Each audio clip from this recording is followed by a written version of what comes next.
L'Oise est un grand département, avec un patrimoine et un environnement tout à fait remarquables. À l'image de cette magnifique, cette magique, cette magnétique cathédrale Saint-Pierre de Beauvais, qui possède le plus haut chœur gothique au monde. Mais l'Oise, ce sont aussi 679 communes, chacune avec leur petite et leur grande histoire, avec leurs trésors d'hier et d'aujourd'hui. Enfin, l'Oise, ce sont plus de 800 000 habitants, artisans, élus, sportifs, artistes, tous passionnants et passionnés. Voilà ce que je vous propose de découvrir à travers cette nouvelle émission au titre tout simple, Ici l'Oise.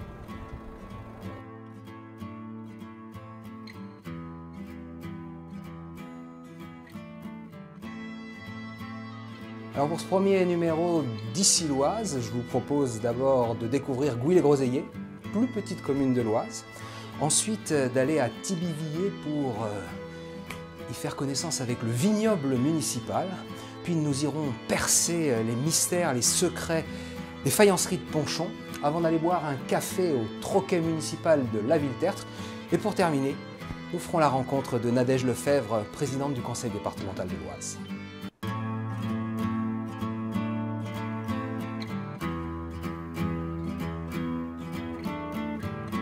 Donc, nous sommes à Gouy-les-Groseilliers, plus petite commune de l'Oise, 16 habitants, monsieur le maire. Oui, c'est ça, 16 habitants. Mais un peu plus d'électeurs. Alors, 24 électeurs, effectivement. C'est une des particularités. Parmi donc les non-habitants qui sont électeurs, il y a des agriculteurs. Tout à fait, il y a des gens qui possèdent encore des maisons et donc qui les louent. Donc il y a à la fois le locataire qui est sur la liste électorale, mais le propriétaire qui habite à Amiens ou autre qui a souhaité rester électeur à Gouy. Gouy-les-Groseilliers, c'est le nom peut-être le plus bucolique, le plus poétique de commune de l'Oise. Et c'est une commune où on a un grand cœur. Alors, monsieur le maire, vous avez notamment vis-à-vis des réfugiés ukrainiens une très belle proposition, ou même c'est une action très concrète que vous êtes en train de faire. Tout à fait. On a donc depuis mars 2021, nous avons ouvert un gîte communal dans le bâtiment qui est à côté de la mairie.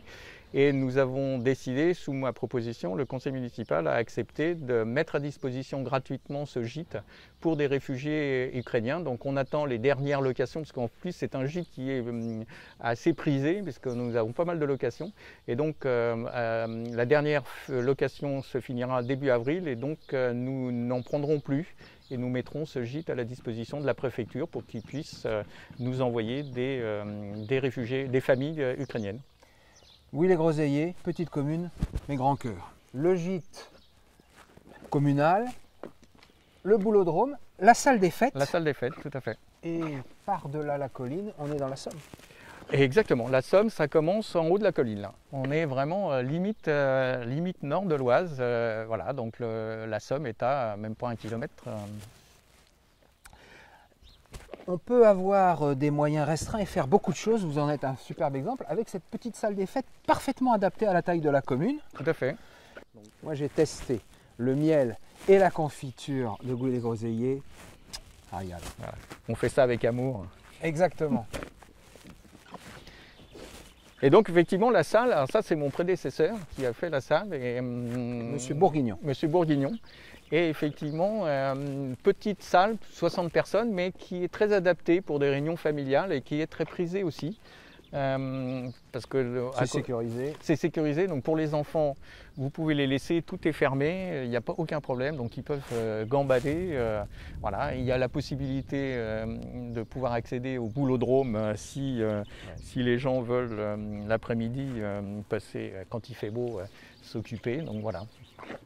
Belle petite salle des fêtes et qui est devenue, Covid oblige, notre salle de réunion de conseil municipal, qu'on est quand même plus à l'aise. Et tous les vendredis, la commune organise des cours d'anglais.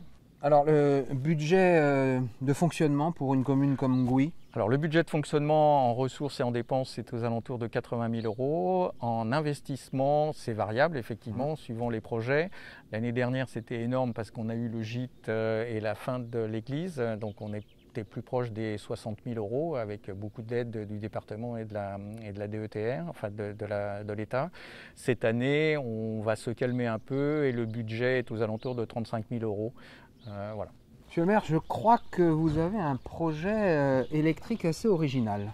Effectivement, on a un projet d'autoconsommation collective. En fait, tout ça part du fait qu'on s'est posé avec le conseil municipal la question de comment pouvons-nous redonner du pouvoir d'achat à nos concitoyens dans un moment où le prix de l'énergie augmente.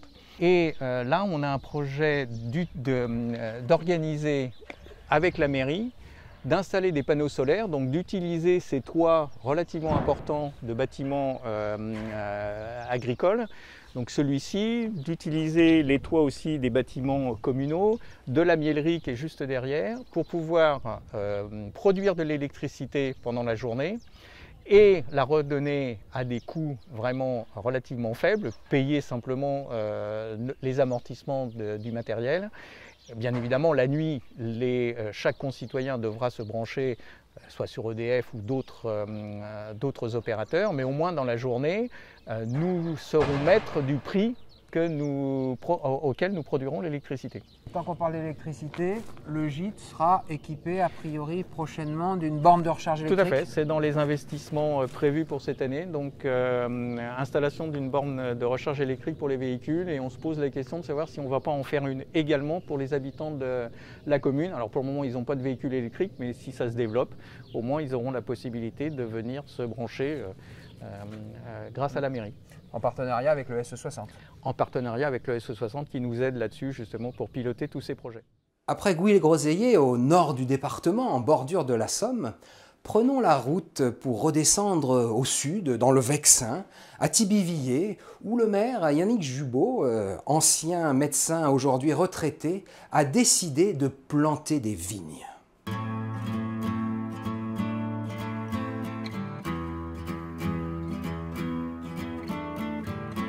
On est maintenant à Thibivilliers avec monsieur le maire, Yannick Jubot, médecin retraité, vigneron. Quand je dis vigneron, c'est parce qu'à Thibivilliers, il y a quelque chose de tout à fait inédit dans l'Oise, un vignoble municipal. Monsieur le maire, racontez-nous cette belle aventure. C'est une aventure qui a débuté dans ma tête il y a bien longtemps. Mais dans les faits, ce vignoble est né au printemps dernier. C'était l'occasion d'honorer nos promesses électorales municipales. Nous avons décidé, dans cet environnement un peu artificiel, pesticidé, de grande plaine du Vexin, eh bien, de développer un peu de verdure dans notre village. Et si cette verdure pouvait être vertueuse et pédagogique, eh bien, c'est encore mieux. Alors nous avons décidé de planter ce petit vignoble parce que moi-même j'ai un penchant pour le raisin, l'œnologie en général on va dire. Et en ayant lancé cette idée, je me suis aperçu qu'il y avait un écho très très très favorable et du coup l'idée était lancée. Voilà. Vous avez planté des vignes. Nous avons planté des vignes avec l'aide des habitants du village. Alors, tous les conseillers, bien sûr, on fait une équipe vraiment très soudée, et puis les habitants du village et leurs enfants. Et ce fut un succès entier. 500 pieds de vignes, c'est ça. Du chardonnay. Et en plus de ce vin d'adulte, entre guillemets, il y a des pieds pour les plus petits pour faire du jus de raisin. Oui, évidemment, dans toutes ces entreprises-là, c'est aux enfants qu'on pense. Aux enfants. C'est eux qu'on veut sensibiliser, nous les adultes. Bon. Subrepticement, nous avons planté en plein milieu du vignoble un rang dédié aux enfants qui servira le jour de la vendange à faire du jus de raisin. C'est du muscat bleu, c'est très sucré, c'est propice, c'est juteux, ça va bien. Donc le jour de la vendange, ils presseront leur raisin, ils emporteront avec eux leur bouteille au pluriel de jus de raisin. Voilà. Tout ça, ça a été planté au printemps 2021, et si tout va bien, on pourra vendanger pour la première fois à l'automne 2024, c'est ça? 3 ans plus tard, voilà. D'ici là, on aura quelques grappillons forcément, mais qui ne seront pas exploités, qu'on fera tomber dans l'allée pour ne pas fatiguer la vigne. Et au bout de 3 ans, on fera notre première mini-vendange probablement, mais vendange quand même, si le climat est propice. Voilà, s'il n'y a pas eu de gel, etc. Alors moi, je dois dire que j'ai eu le privilège de goûter le vin du maire, parce qu'il a il y a le vignoble municipal, mais il y a le vignoble personnel de monsieur le maire. J'ai mon vignoble perso que j'ai planté il y a une vingtaine d'années, ici, sur un coteau à Thibevilliers, bien exposé. Et le résultat est vraiment très sympa. Ah, je confirme. C'est mon vin, donc forcément c'est le meilleur. Mais objectivement, je l'ai fait goûter à l'aveugle plusieurs fois. Et c'est un vin qui passe très bien. C'est un vin qui n'est pas prétentieux, bien sûr, mais qui est tout à fait honorable à table. Voilà. Et alors, donc, on va aller après sur place dans le vignoble, mais donc chaque enfant a un pied qui lui est dédié. Oui, ce fameux rang de vigne dédié aux enfants a été planté par les enfants. Chacun a planté son pied et a mis son nom au pied du pied, sur une ardoise. Voilà. Et les jeunes, chez vous, c'est important. 200 habitants, 60 jeunes. Une soixantaine de jeunes, exact. Nous sommes un village pourvu d'une très grande jeunesse, voilà, abondante et prometteuse pour l'avenir. Et bien, on va aller sur place maintenant. Oui, il y a vraiment des chevaux, il y a beaucoup de chevaux. Voilà ici. le vignoble. D'ailleurs, il faudrait qu'on lui trouve un nom. Hein. Ah oui, il n'a toujours pas de nom. le clos, je ne sais. Mais oui, clos quelque chose. Mais par oui. exemple. Alors les rosiers, vous savez pourquoi on mettait des rosiers? Vous allez me le dire. Eh bien, le rosier et la vigne attrapent les mêmes maladies. Donc, c'est le rosier qui va prendre. Mais le rosier les attrape avant. Avant. Donc, dès qu'on le voit avec des stigmates d'une maladie qui arrive, eh ben, il est temps de traiter la vigne. On traite. On traitait entre guillemets, puisqu'on a décidé d'être bio, naturellement. Ouais. Donc, on n'a pas grand-chose sous la main. Mais on a de l'huile de coude. Oui, aussi, oui, voilà. Des petits cèpes. Mais oui. Et donc là, dans 3 ans, il y aura du raisin. Il y aura du raisin. Ah, formidable. Voilà. On aura 4 branches qui vont monter. Et sur chaque branche, il y aura 2 grappes. Voilà. Donc 8 grappes.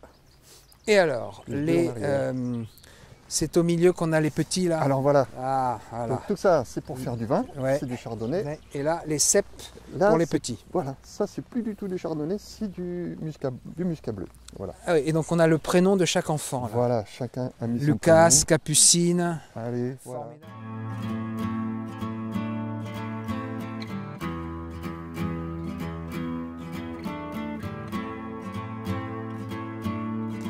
Connaissez-vous le point commun entre Émile Zola, Claude Monet et la commune de Ponchon?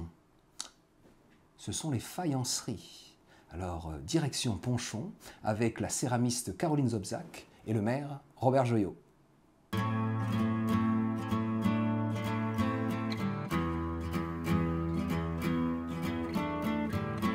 Aujourd'hui, nous sommes à Ponchon. Ponchon, 1200 habitants, aux portes de Noailles. Ponchon, 1200 habitants et une faïencerie.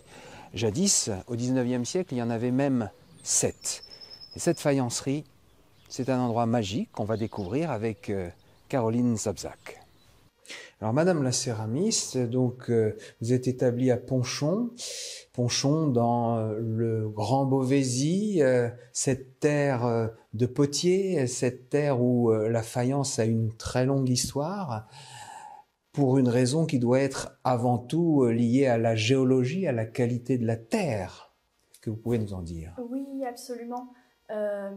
Faïence Ponchon est implantée sur ce qu'on appelle la boutonnière du Pays de Bray, qui est un filon argileux très ancien qui s'étend de la Normandie donc jusqu'à Ponchon précisément, et qui a offert des matières premières qui ont permis l'établissement de différentes manufactures, fabriques dans le Beauvaisis depuis le Moyen-Âge et particulièrement à Ponchon, fin 19e, début 20e, avec l'usage précisément de la faïence.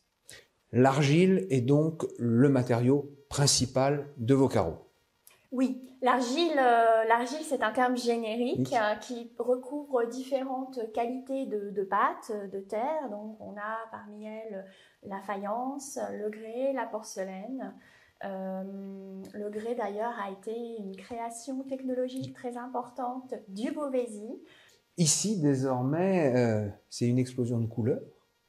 Il y a du bleu, il y a du vert, il y a du rouge. Effectivement. Vous vous adaptez aussi au goût des clients? Oui.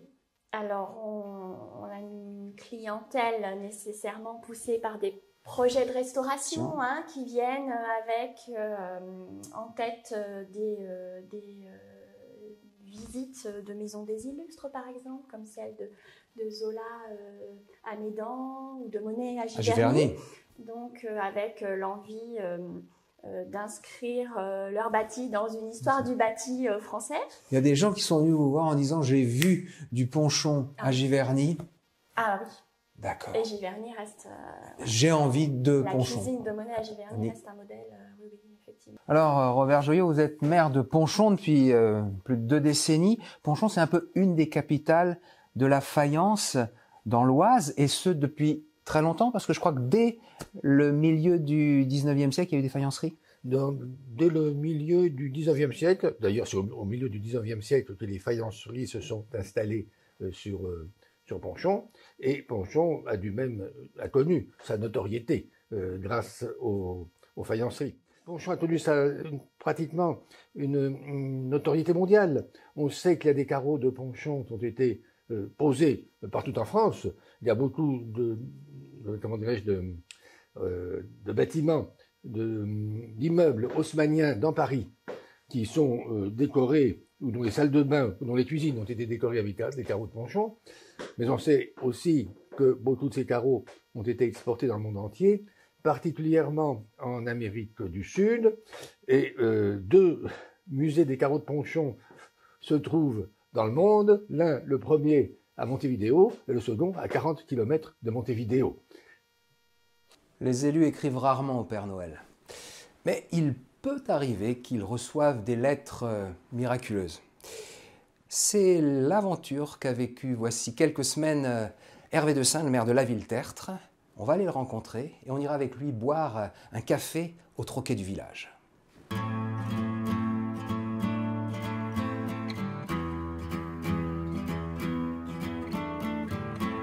Alors nous sommes à la Ville-Tertre avec Hervé Dessin, maire historique depuis combien de temps? 38 ans. 38 ans. 38. En plus, je crois que tu as succédé à ton papa. Exact. Donc une dynastie de Dessin. Oui. Bon, ça prouve l'amour de la famille pour la commune. Ville-Tertre. Et alors, en plus, on n'est pas originaire du village, donc... Bon. Là, comme la plupart des maires, tu es en train de travailler sur ton budget. Exact. Hein? Et beaucoup de petites communes. Alors, combien d'habitants à la Ville-Tertre? On est actuellement 650 habitants. 650 habitants, au cœur du Vexin, pas loin de l'aire francilienne, donc une petite pression démographique. Et alors, donc, tu travailles sur ton budget et en matière budgétaire, tu as eu une bonne nouvelle il y a quelques semaine, une belle histoire. Une belle histoire. En fin d'année 2021, j'ai reçu un courrier disant que personne du village attribuait à la commune un legs. Une personne qui est propriétaire dans le village, très discrète, d'une empathie à chaque fois qu'on se rencontrait, mais quelqu'un de simple, qui est décédé au mois de juin dernier et qui a fait un legs très exceptionnel à la commune et, comme tu le disais tout à l'heure, sans condition. Bien, vous savez déjà ce que vous allez faire avec cette manne? Bon, on a plein de projets dans la tête. On n'y a pas encore travaillé vraiment, mais on va y travailler très précisément au sein d'une séance de conseil municipal. Mais on a déjà plein de projets dans la tête et des projets qu'on avait prévus, mais qu'on se disait, bah, c'est peut-être un peu... ça ne rentre pas dans notre budget, mais on a plein de projets, c'est vrai. Ça, c'est une belle histoire. Hervé, tu vas nous expliquer en fait l'histoire de cette épicerie-café communale. Communale. Ouais. Alors, début des années 90, nous avions encore 2 commerces dans le village, ce café-épicerie et une boucherie. Ces 2 commerces ont fermé la même année. Et dans un souci de garder un lieu de convivialité, de garder un lieu de dépannage pour les personnes âgées, nous avons racheté les murs de ce commerce et la licence. J'y tenais parce que je me dis, si un jour un gérant risque de l'emmener avec lui, on m'avait dit aux indirects, il n'y a pas de souci, vous pouvez en racheter quand vous voulez. Et nous avons fait les travaux. Et un gérant est venu s'installer en 1995. Et nous avions un partenariat avec, c'était à l'époque, un relais du Mousquetaire. Ça a marché quelques années. Et aujourd'hui, Pascal Pépone est le 4e gérant. On a eu au cours de ces années des hauts et des bas. Le café a été fermé, enfin, le commerce a été fermé pendant 20 mois parce qu'un gérant a fondu les plombs. Mais ça a été repris par Pascal et puis ça marche du feu de Dieu. Il tourne très bien, il participe à l'animation du village par des concours de belote, des concours de pétanque, l'organisation d'un bal-trap. Il fait partie vraiment de la vie sociale. La vie sociale voilà. du village. C'est vraiment un lien social important. Et puis un lieu de vie où on se rencontre. Voilà. Et ben la preuve, hein, tu vois. Il est 9h du matin, il y a du monde, c'est sympa. Et tu viens à 8h du soir, tu as encore plus de monde. Et moi, c'est pas la première fois que je viens, et à chaque fois, il y a du monde chez Pépone. C'est sympa. Voilà. Merci Pascal. Comme quoi, il y a des gens qui se plaignent, il n'y a rien dans les petites communes. Il peut y avoir des choses pour qu'il y ait la volonté de la municipalité et puis des gérants qui soient compétents, dynamiques, sympathiques. Alors on vend un peu la presse, il y a la petite épicerie. Il y a l'épicerie à côté, il y a une grande terrasse derrière qui permet d'accueillir un grand nombre de personnes. Il y a une salle de billard. Une salle avec un billard. Il y a le baby-foot, il y a la télé. Bon, c'est sympa. Pour terminer ce premier numéro d'Ici l'Oise, quoi de mieux qu'une rencontre avec la présidente du conseil départemental de l'Oise, Nadège Lefebvre, en direct de son bureau.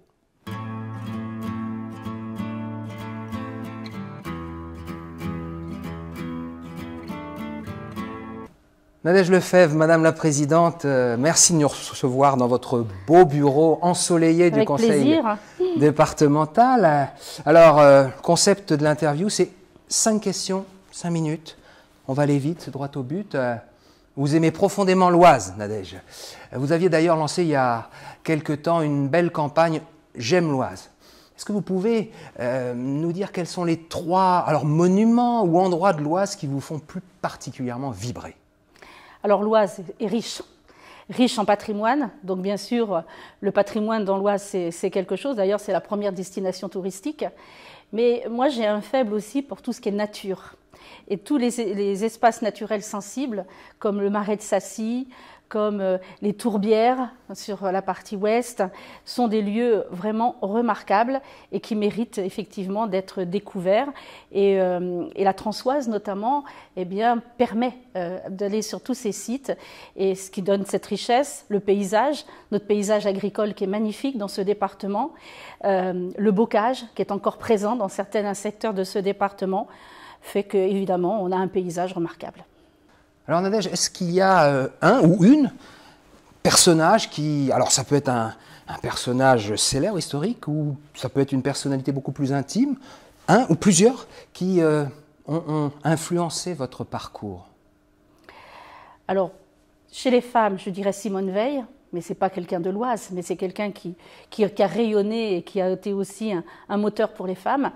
Par contre, moi, dans le secteur géographique où je vis, ce sont les potiers qui m'ont vraiment inspirée, et le grand maître de la Herche, qui est vraiment pour moi un personnage qui a marqué le département de l'Oise. Ce que je déplore, c'est qu'à l'époque, on n'a pas pu faire ce qu'il fallait pour pouvoir garder ses œuvres. Il y en a plus à New York qu'ici, et c'est la raison pour laquelle je fais tout pour qu'au musée de l'Oise, on ait de plus en plus de pièces d'Auguste de la Herche. Je rappelle que Nadège Lefebvre a été maire de La Chapelle au Pau. Il y a un sujet sur lequel on sent qu'il y a une vraie sensibilité, c'est l'aide à l'enfance en difficulté. Vous pouvez nous en parler ? Oui, parce que l'aide sociale, c'est quelque chose qui, moi, me touche énormément. On a dans le département 1900 enfants qui ne sont plus dans leur famille. Et je me dis que quelque part, le département fait fonction de parents. Et nous devons tout faire pour que ces enfants, on les pousse le plus loin possible, qu'ils puissent faire des études. Et puis ceux qui... si on peut les orienter vers autre chose, qu'on puisse le faire. Et c'est la raison pour laquelle nous allons inaugurer bientôt 2 maisons de famille pour accueillir ces enfants. Ils ne seront pas plus que de 10, 12 enfants. Et l'objectif, c'est de pouvoir repérer ces enfants, ceux qui ont des difficultés comme ceux qui ont un potentiel. Et donc je veux travailler sur l'aide sociale à l'enfance de demain. Alors l'Oise, Nadège, c'est 679 communes, de Gouy-les-Groseilliers à Beauvais. C'est avant tout des petites communes. Alors, qu'est-ce que vous répondez à ceux qui voudraient supprimer toutes ces petites communes? Je trouve que ce serait une grave erreur. D'ailleurs, on sort d'une période d'épidémie, puisque je dis sortir, on n'est pas complètement sorti encore de cette épidémie, et on voit bien que c'est vraiment l'échelon de proximité, là où il y a eu un vrai contact avec les habitants, et ce serait une grave erreur de supprimer les petites communes comme de supprimer les départements, qui sont effectivement des collectivités de proximité. Et dans la société dans laquelle nous vivons, difficile, compliquée, eh bien, surtout ne pas retirer la proximité. Vous êtes une femme de conviction, Nadège Lefebvre. Est-ce que vous auriez une devise personnelle? Je dirais que le désir de bien faire est un puissant moteur. Le désir de bien faire est un puissant moteur. Pour conclure, il n'y a rien de mieux.